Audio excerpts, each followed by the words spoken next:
My name is Fazayl. I am a neuroscience student at the University of Calgary, and I was born with a facial difference, a Port Weinstein birthmark on the right side of my face. Growing up, I experienced a lot of the challenges that come with having a facial difference, and I firsthand experienced the stigma that is often surrounding facial differences.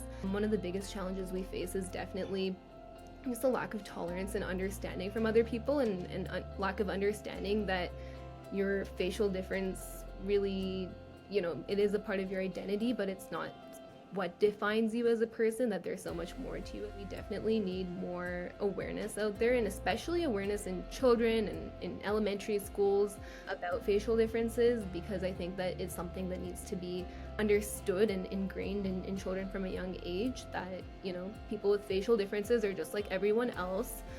They have so much more to them than their physical appearance. Growing up, I definitely did struggle a lot with my facial difference. Receiving rude comments from people and insensitive comments from people did take a toll on how I saw myself.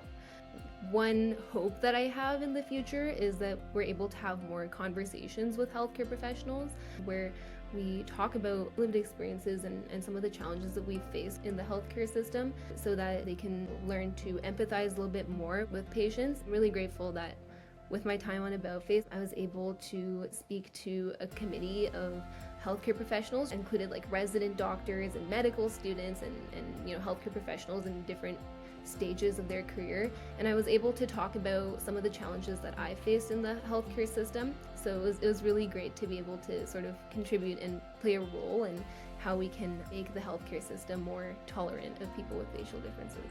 I've really become very comfortable with my facial difference now, and it's something that I proudly talk about, and I don't feel the need to cover up or conceal anymore. It's a huge part of me, and it's something that I'm proud of and very comfortable of now. Through About Face, you sort of get access to like a community of people who had like a lived experience that's very much like the one that you've had, who really understand you from a very deep level, a deeper level than even your own family or your friends might understand you.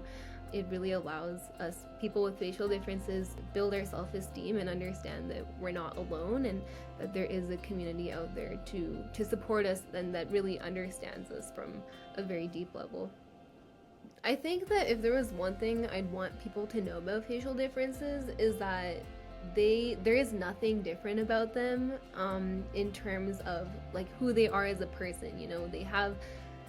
There's so much more to them than their facial difference. Yes, it's a part of them, but they should never be perceived in a way that is different in terms of their personality and who they are just because they have a facial difference. They should never be perceived as less. They have goals and dreams. There's just so much more to them than what their visible appearance looks like. It may be different, but they're a person just like you. Join our mission to build a more inclusive world for people with facial differences. Please visit aboutface.ca to donate and learn more.